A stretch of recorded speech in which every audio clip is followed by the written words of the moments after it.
Franchising made simple. Welcome to the latest episode of the Fran Simple Podcast, the podcast designed to make the concepts of franchising simple. I'm your host, Mark Vandergrift, and with me today is the president of Franchisor, an all-time guru in franchising, and my franchise broski, Steve Vandergrift. Steve, welcome. Thanks, Mark. Always great to be here.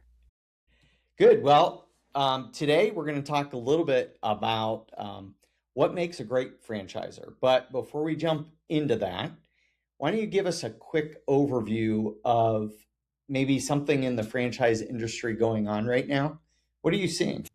Well, actually, the IFA's Franchising Economic Outlook report came out here recently, the 2026 version, and it definitely shows franchising's alive and well. The number of franchise units are expected to grow this year from approximately 832,500 to 845,000 units, which is an increase of 1.5%. In terms of employment, the employment is expected to increase this year by more than 150,000 jobs to nearly 8.9 million. It's an increase of 1.8%. And then franchise output is expected to rise from a little over 907 billion to 921 billion. Here again, an increase of 1.6%. And then finally, total franchise gross domestic product is estimated to grow by 1.8% from 550 billion approximately to 558.4 billion, which is massive. And what's especially interesting is that we're seeing growth across a variety of sectors, including home services, health and wellness, quick service restaurants, senior care, business services. But growth also creates competition, as we know. So the brands that are winning right now, they're the ones with strong leadership, strong systems in place, and franchisees who, quite truthfully, are engaged operators. Very cool. That's a great update. A lot of stuff going on in the market then, huh? There is. Good.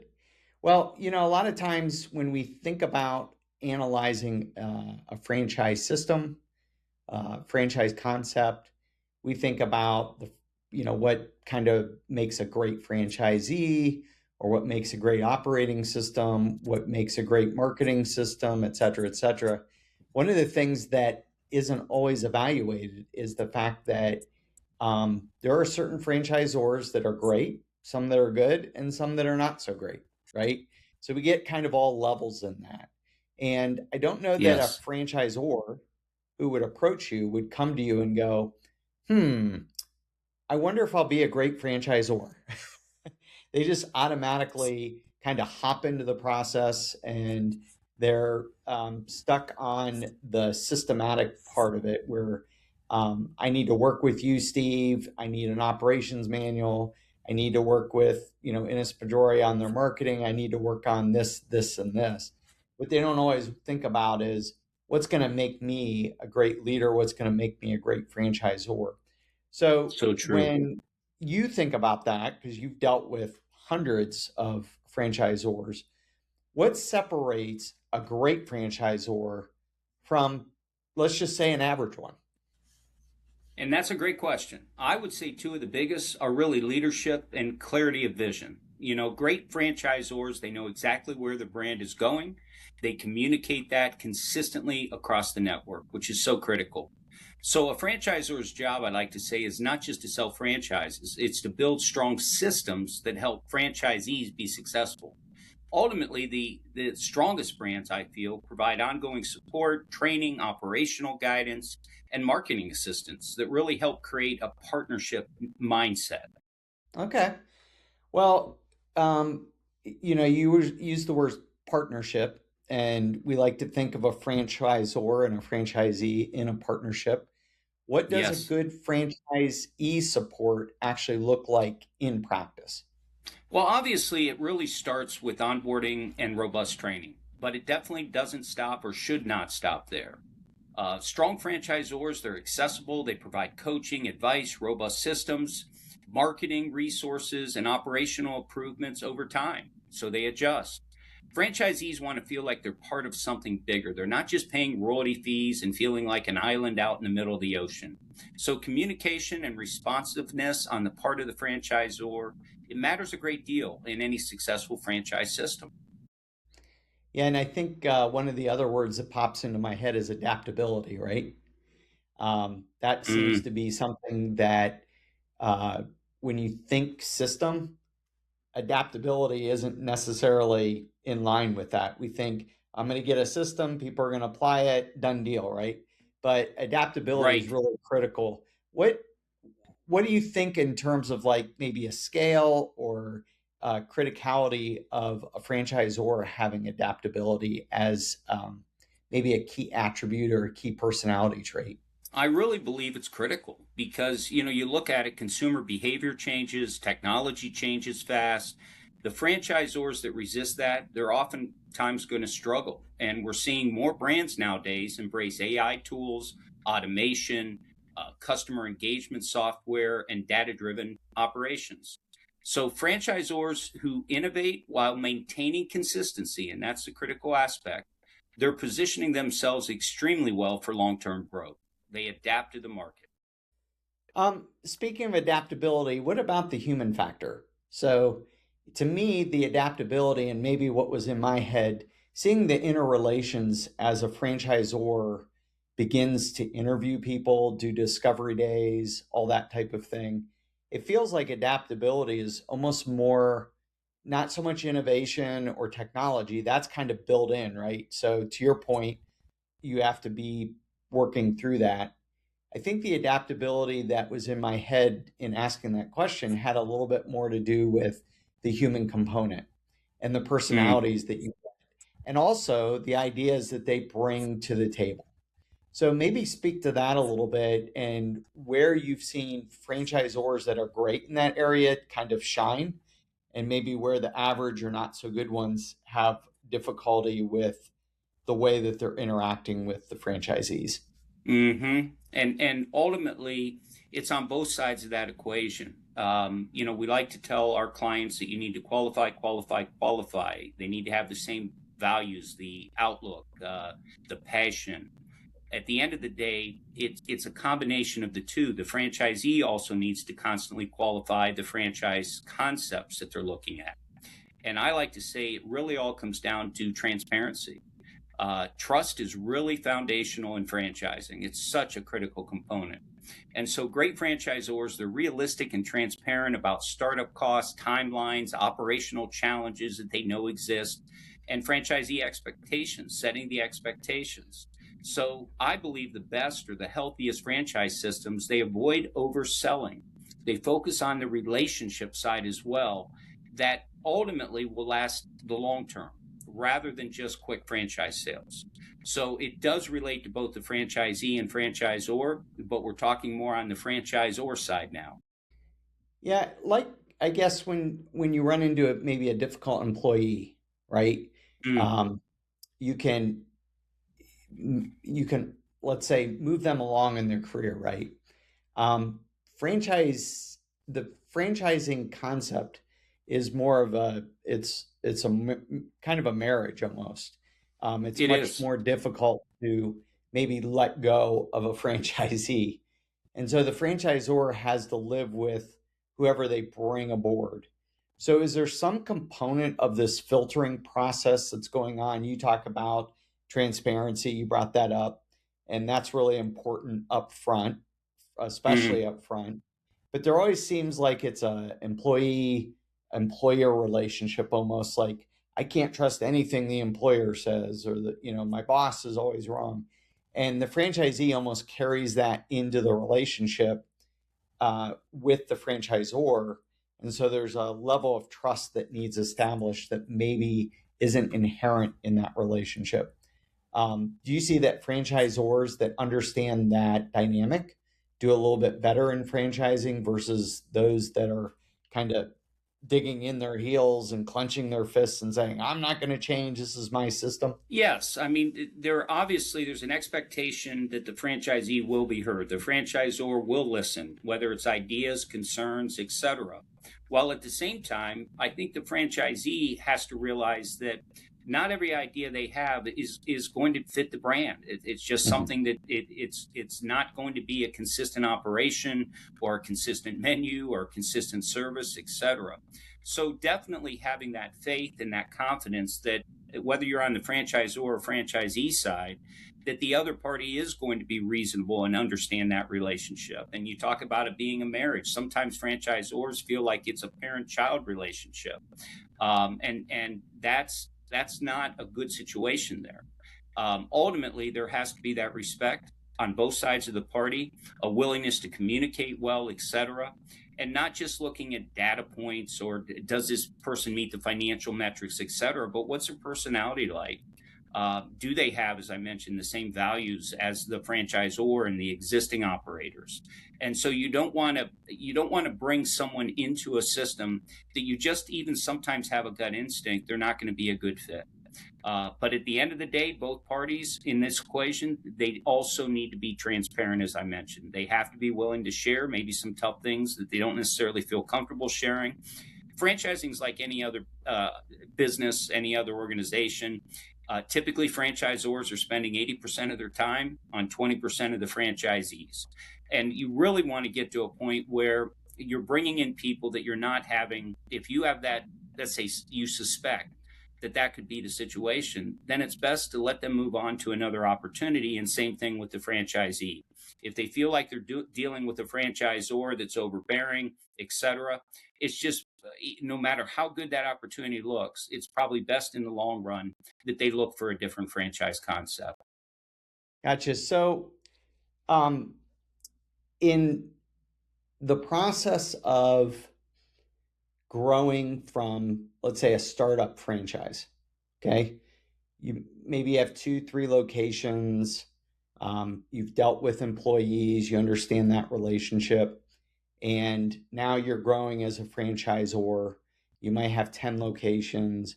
You're doing the 80/20 rule right now, but you get to a size where 12, 13, 14, 15 kind of stipulates that you begin to morph away from the day to day, meaning maybe not as much doing the franchise sales or the franchisee relationship. um, what does that look like? Is that a tough transition for a lot of franchisors? And is 12, 13, 14, 15 where that typically happens? Or do you see it gets up to upwards of 20, 25 before that migration starts? Well, and that's a great question. I mean, franchisors, typically the clients we work with, they have at least two or three people in their organization, usually including the owner or owners that are going to initially wear a lot of hats. But as I always explain to them, they ask, well, what number do I need to start looking for this position, that position? What's the first position that I'm going to look for, etc. And I always explain to them that, first of all, you need to see where you're most comfortable, where you feel you excel. And so, franchise sales is an example. It takes an immense amount of time. And so, if the franchisor is the type that's, I want to really focus on the training, the support, all of the other components, then they're going to look to bring in a franchise development manager, a VP of franchising sooner than they might bring in a trainer, as an example. Now, as you scale, you can imagine that's where you start going from 5 to 15 to 30. That's when you really need to start looking at those other components. So, franchise operations, franchise training and support. Those are certainly positions. There's people that have been in those fields many, many years. And the franchisor might decide, you know what, I'm excelling at the sales process. I really like being involved in that process. And so they'll gravitate towards bringing in trainers if they're not grooming them from the inside. That is also what many of our clients will do is they have a few really good managers, one or two excel, and so they'll start bringing them into certain franchise operations support training aspects of that relationship. And so it varies greatly by client, and most of our clients recognize right at the very beginning that they can only wear so many hats for so long, and then they have to make that transition, whether it's internally or externally, bringing in someone to assume those responsibilities. And that makes for a very nice, robust franchise system and operation for the franchisor. Let's go down I guess, the topic of transparency a little bit more. You brought that up earlier, and that's always a good Mm-hmm. word, especially in this day and age. have a lot of generations that value transparency. Um, Give us maybe a bullet list of the things that you think a franchisee would appreciate the most from a transparency standpoint with the franchisor. There's certain financials that can't be shared when it comes to their own organization, but certainly you mentioned sharing financial performance and all of that at the right time based on the franchise rules. What during a relationship, like let's say you have 5 franchisees and then 10 and then 15, what kind of transparency do you think those franchisees are looking for in regard to, say, other franchisees? Or is it kind of critical that confidentiality there's a line there? Give us a sense, define maybe transparency in the ongoing relationship. Well, you really need to talk about communication. And so great franchisors, they do have robust communication programs with franchisees. It might be a monthly owner's call or a manager's call, etc. And yes, there's confidentiality involved. You certainly don't want to call out Bill Smith because he's doing a terrible job. But sharing metrics are so important, and KPIs with your franchisees so they understand, recognizing those franchisees that are excelling, which encourages maybe underperforming franchisees to kind of sit up and take notice. They want to be like that top performer. And so, again, it all comes back to that transparency, which is effectuated through communication. So, being willing to share the good, the great, the bad, and the ugly with the franchise network so that they feel that they're getting honest feedback from the franchisor. I think that, in its simplistic form, is what creates that successful franchise network who trusts the franchisor, where it does feel like a partnership. And that's why we often refer to franchisees as franchise partners. Not franchisees, not franchise owners, but franchise partners, because franchisors should really strive to have that partnership relationship with their franchisees. We used to do a franchise summit with our franchisees back in the day. Do you Mm-hmm. recommend that sort of gathering, or do you recommend a monthly Zoom call? What would you recommend, or does it change, or is it different by different franchise concepts? Well, ultimately, annual franchise conferences, et cetera, can be wonderful. You're probably not going to do that with 2 or 3 franchisees or even 5 franchisees. But ultimately, that gives the franchisees an opportunity to meet face to face. They develop relationships, peer collaboration. They gravitate towards different franchisees. They carry on those relationships. But that can also be effectuated initially through, as I said, regular communication with the franchise network. So a monthly, certainly a best practice, I believe, would maybe a monthly conference, web meetings with your franchisees, whether it's 2 or whether it's 22. Again, you're going to be rolling out, hopefully you're keeping them abreast of any, let's say you're a restaurant, limited time offers you're rolling out, et cetera. So there's a lot of information that can be communicated through those regular meetings with your owners. And it, again, makes them feel like they're part of a greater whole. They're not out there, as I said, in the middle of an island all by themselves. And so communication is critical. The transparency that comes from that communication, whether it's operational issues, concerns, etc. You really want to create an environment where both sides feel very comfortable sharing their thoughts with the other, not necessarily in a combative way. And again, great franchisors, they communicate very effectively, and their franchise partners feel like they care, genuinely care about their success. Good. Let's say I call in and I say, hey, I'd like to set up my business as a franchise. Mm-hmm. And one of my questions to you would be, what do I need to do to evaluate whether I'd be a good franchisor? What advice would you give someone considering becoming a franchisor? Well, I would say ask yourself a number of questions. Ultimately, am I committed first and foremost to fully assisting and supporting franchisees? And do I understand what that really looks like? And certainly, we provide guidance and input to our prospective clients as well as our clients. But before becoming a franchisor, it's important to decide, yes, I am committed. We have prospective clients that come to us. They've been successful for 10, 20, 30 years. They operate multiple locations, and they literally will say, I just so look forward to the opportunity to help other people achieve the success I've achieved in this type of business. And another one would be, am I willing to fully commit the time, the effort, the resources to ensure that my business system is truly duplicable? Because franchisees are buying franchises because they want that learning curve. They don't want to have to figure everything out.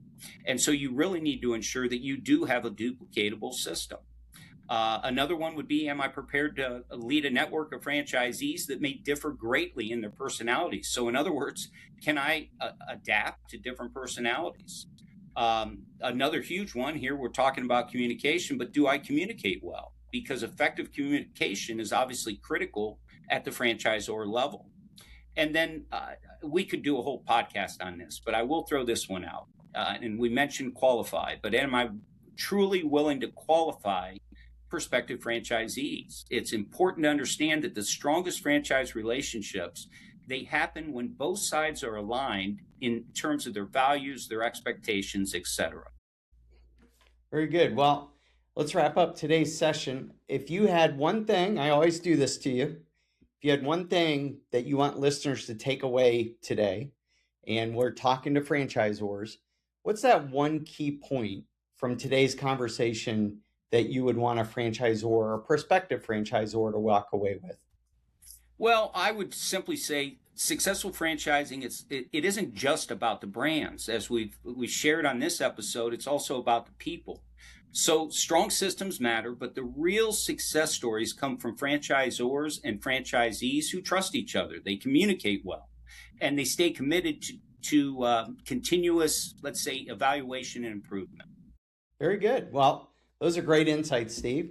Thanks again for joining us and for sharing your expertise. Well, thank Let's you. wrap up today's episode of Free and Simple. Thanks for everyone joining us. And as always, please like, share, subscribe, shout it from a mountaintop. Tell your friends about our podcast, the one that makes the concepts of franchising simple. And until next episode, may your business expand through the power of franchising.